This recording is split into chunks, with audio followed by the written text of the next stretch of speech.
There's a good chance you found yourself watching college sports before in your life. There are many people that enjoy watching college sports all year round, but very few realize what's going on within college sports. We expect our college athletes to be treated as if they're any other athlete, but in fact, they're being exploited by the National Collegiate Athletic Association. Thousands of college athletes every year are being used for their talents and efforts they put forth when they play. All my life, I have watched college sports. I've even dreamed of playing in the NCAA, but them dreams were shattered when I realized what the NCAA does to exploit their athletes. Today, I will be talking to you about the three things the NCAA does to exploit their athletes. These things including using college athletes' manual labor for the NCAA's own game, not allowing athletes to earn money for themselves, and not allowing compensation for student athletes. First, I'm going to be talking about how they're using college athletes for manual labor. Over 460,000 athletes compete in 24 sports for the chance to go pro. But when reality is, less than 2% of them will go pro. That means over 98% of athletes won't go pro, and they'll receive nothing for all their hard work throughout the years of playing college sports. In last year's college basketball Final Four, the colleges of Virginia, Michigan State, Texas Tech, and Auburn competed for the chance to win a national title. These these teams earned millions of dollars for their colleges and the NCAA, but the players received nothing from it.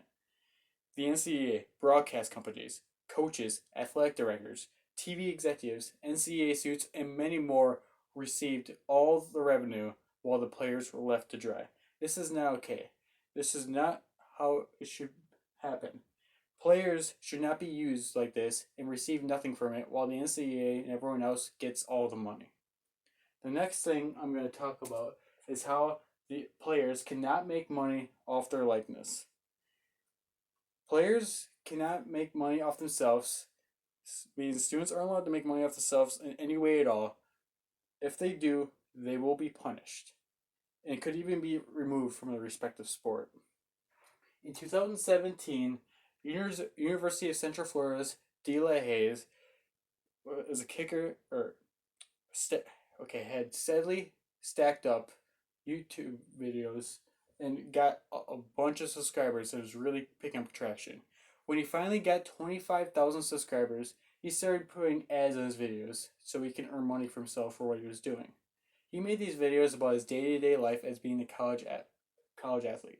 He started earning $2,000 a month while making these videos off ad revenue. But when the NCAA found out about this, they shut it down. They told him that he had two choices. He had either get rid of the videos, take down the channel, and stop making videos immediately, or he had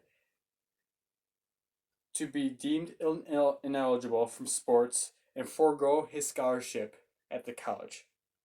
This is not how it should be. There are many student athletes that struggle to get through their day-to-day life, and if you take away one of their best source of income, what are they supposed to do?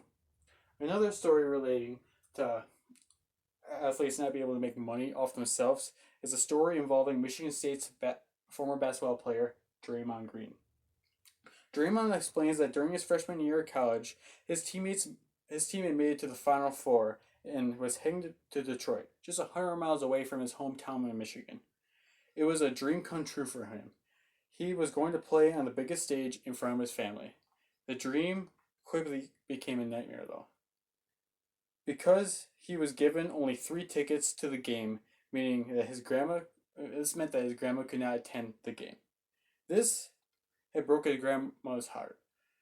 His grandfather just died 3 months prior, and he thought that this is just what his grandma needed just to get out of the house and come watch him play basketball. But he had no money to help. He couldn't buy a ticket because if he tried to sell his jersey or sell an autograph, he would have been suspended by the NCAA. And if he would have had someone buy a ticket for him, for his grandmother, he would have gotten in trouble too. How is that fair? Thankfully, a family member from the National Football League, linebacker Lamar Woodley, gave her his extra ticket he had and escorted her to the game. But this kind of action should not be taken on something little as this. Players should be able to help out family members and make money in that way if they can. The last reason why the NCAA is exploiting their athletes is how they don't allow student athlete compensation. Do you ever wonder why these athletes are called student athletes and not just athletes or professionals? The main reason is so that the NCAA can treat their players as if they were students and not athletes. This means that they are students and they do not have to be compensated for anything related to any sports related things ever. And they only can be compensated for their studies. On October 26, 1974, the Texas Christian University Horned Frogs were playing the Alabama Crimson Tide in Birmingham, Alabama. The TCU running back, Kent Waldrop, was running the ball on a fourth down play. At the end of the play, he was tackled by many defenders. Kent lost consciousness, and when he woke up, he was in the hospital. He realized that he was paralyzed from the neck down, and he couldn't do anything. For 9 months, TCU paid his medical bills, but after that, they refused to pay his medical bills, and him and his family were left to dry, and they suffered for years. Finally, in the 90s, Kent pressed a lawsuit for workers' compensation against the NCAA, saying he couldn't do a simple task due to him being paralyzed. In court, the NCAA described Kent as a student athlete, meaning that so they could say they recruited him to the college as a student and not an athlete.